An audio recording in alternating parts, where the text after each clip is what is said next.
Hello and welcome to All Time Conspiracies.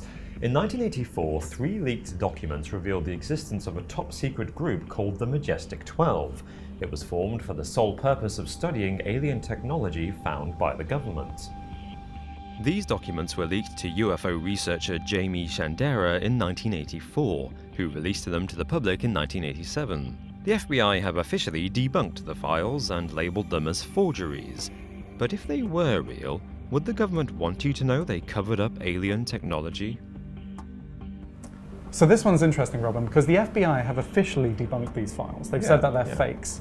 But then again, of course they would say that, wouldn't they? So I think it's time that we go through the Majestic 12 documents and decide if they're real or fake. It's time to open the conspiracy files.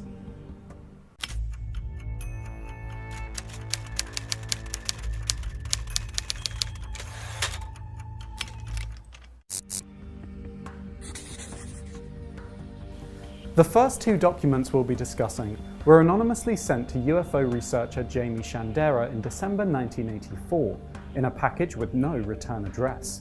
Inside was a roll of 35mm film which contained the following government pages. The first document was supposedly written by President Harry Truman to the Secretary of Defense James Forrestal on September 24, 1947. The document's classification is top secret, eyes only. He writes, "As per our recent conversation on this matter, you are hereby authorized to proceed with all due speed and caution upon your undertaking.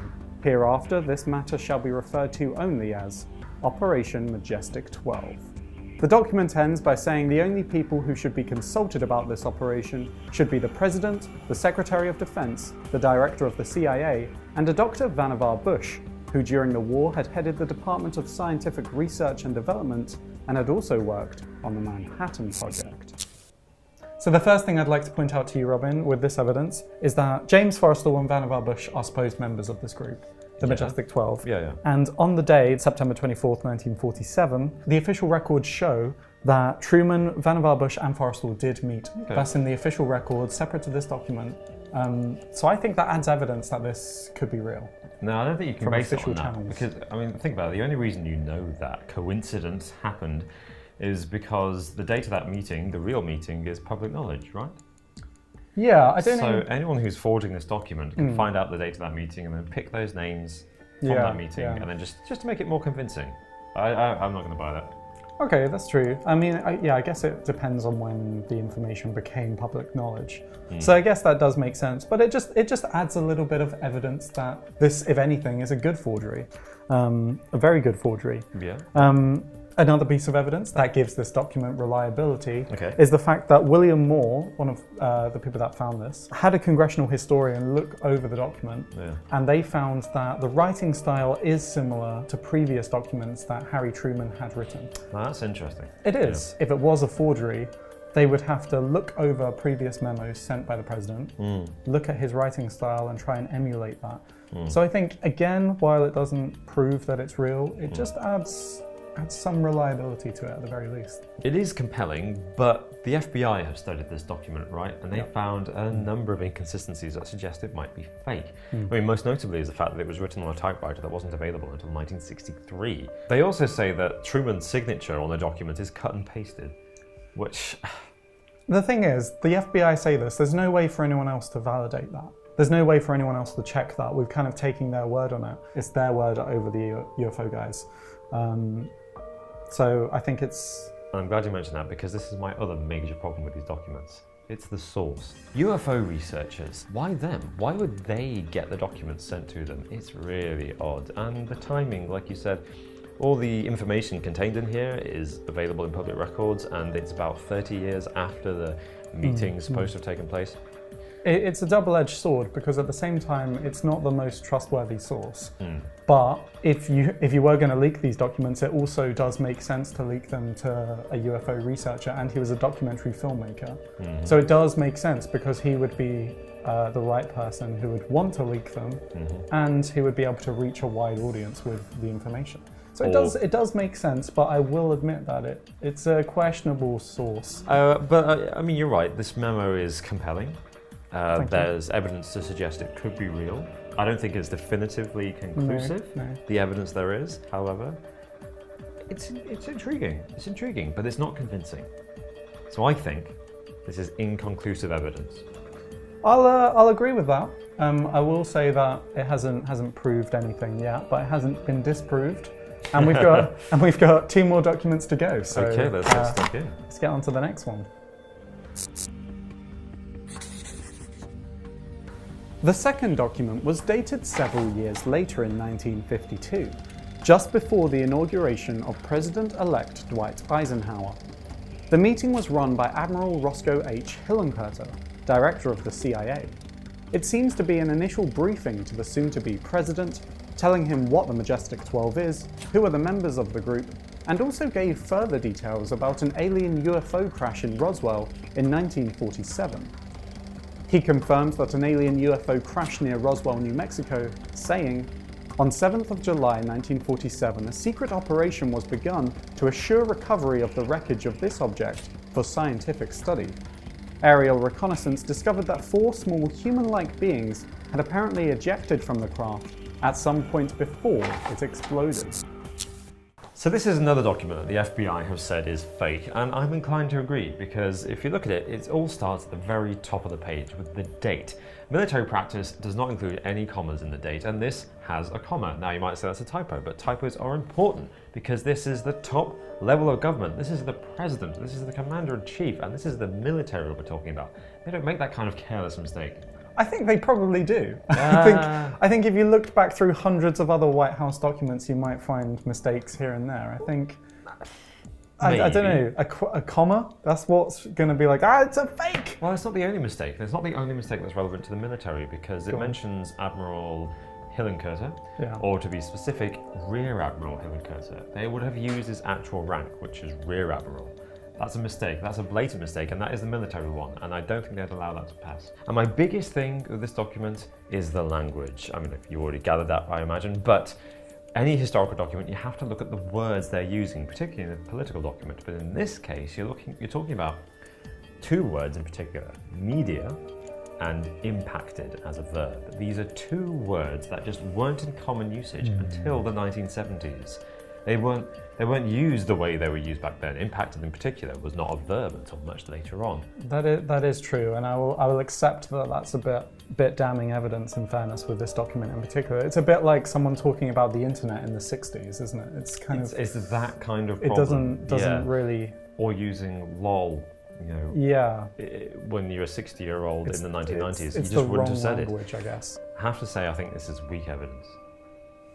Okay, I think, in fairness, I will agree with you on this document. I think the language does indicate that this was forged. All right. So I think we're actually in agreement with this one. This is great, yeah. I think this is weak evidence. But I've got one more document, and this one was discovered separately to the other ones, so it could be more reliable. Bring it on. It's clear that much of this conspiracy requires trust in the researchers who discovered the documents. Therefore, before we look at the final document, let's take a look at Stanton Friedman, one of the original researchers of the documents and author of Top Secret Magic, a book about the Majestic 12.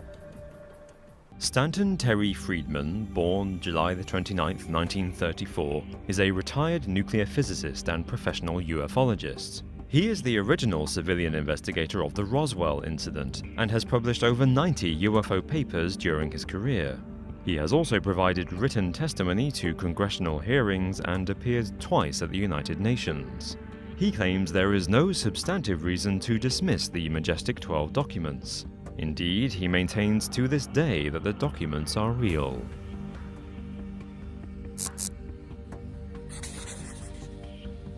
The final document was found after Shandera apparently received an anonymous postcard telling him to search in a specific box in the National Archives in DC.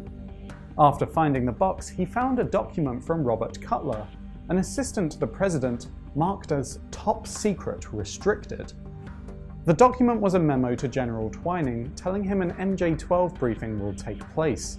He says, "The president has decided that the MJ-12 SSP briefing should take place during the already scheduled White House meeting of July 16. This document was discovered separately from the others. Does that make it more reliable?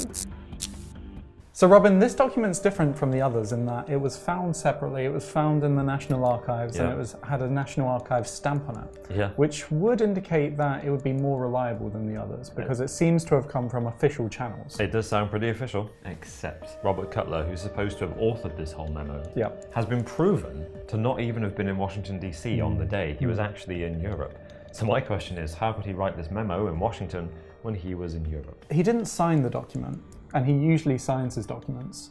So I think it's not beyond the realms of possibility to think that he had his secretary write this on his behalf. But I will concede, if it's a top secret restricted document, you wouldn't have someone else write it. You'd be there and write it out yourself.